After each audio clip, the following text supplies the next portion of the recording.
दोस्तों, कल्चर में सिंधमरवा प्रथा का जो चलन हुआ है, उससे हमको बहुत ज़्यादा सजग रहने की ज़रूरत है।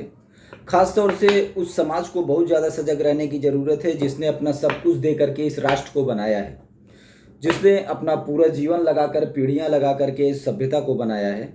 क्योंकि समाज में जिस तरीके से देखने को मिल रहा है, कुछ लोग रावण जैसे कैरेक्टर का, जिसको राक्षस राज कहा जाता है, उसका महिमा मंडल करते हैं। राक्षस राज, सबसे पहले हम जानेंगे कि राक्षस होता क्या है, राक्षस और मानव में फ़र्क क्या है। अगर आप देखेंगे तो जो उनके मामा माल्यवान ने भी जो परिभाषा बताई राक्षस की, उनसे उनके अनुसार भी राक्षस उस व्यक्ति को कहा जाता है। राक्षस एक गुण का नाम है।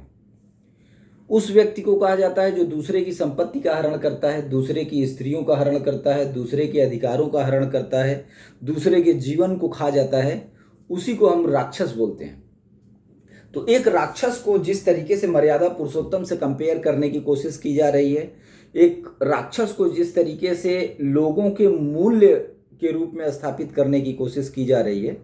मैंने रावण का परिचय क्यों दिया? क्योंकि रावण एक चर्चा का सब्जेक्ट है। वो अक्सर मेलों में भी जलता हुआ पाया जाता है, देखा जाता है, और इसलिए उसी से मैं एग्जाम्पल की शुरुआत करता हूँ।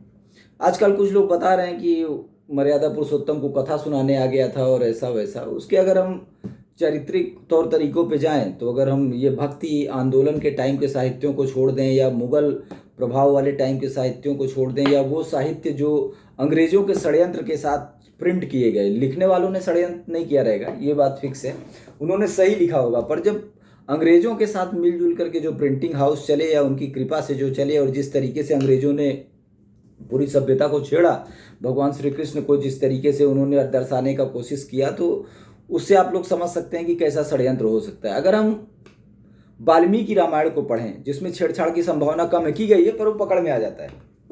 अगर हम कंब रामायण को पढ़ें, तो वो राम एकदम अलग है, मतलब वो राम को रियल में दर्शाता है। बाकी के जो साहित्य लिखे गए भक्ति आंदोलन के टाइम में, भक्ति आंदोलन के नाम पर एक षड्यंत्र चला इस देश में लोगों को बेकार करने का, मतलब लोगों के मस्तिष्क में कर्तव्य भाव को समाप्त करके इस भाव को स्थापित करने की कोशिश की गई उस दौर में, कि आपको कुछ करने की ज़रूरत नहीं है, आपको सिर्फ घर बैठने की ज़रूरत है, और आप अपना खेत दान दे देंगे तो आप पुण्य पा जाएंगे, बगीचा दान दे देंगे तो और पुण्य पा जाएंगे, और अपनी सारी ज़मीन संपत्ति, बगीचा, घर दान दे करके अपने ही दरवाजे पे आप काम करेंगे, उस सब पे मैं राज करूँगा, तो आप सीधा स्वर्ग को जाएंगे। यह अवधारणा जुइसों की है।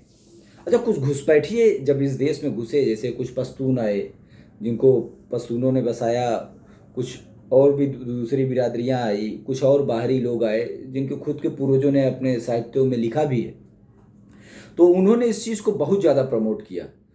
तो इस चीज़ से पूरे समाज को बहुत ही ज़्यादा बचने की ज़रूरत है कि वो गलत प्रतिमानों से बचे।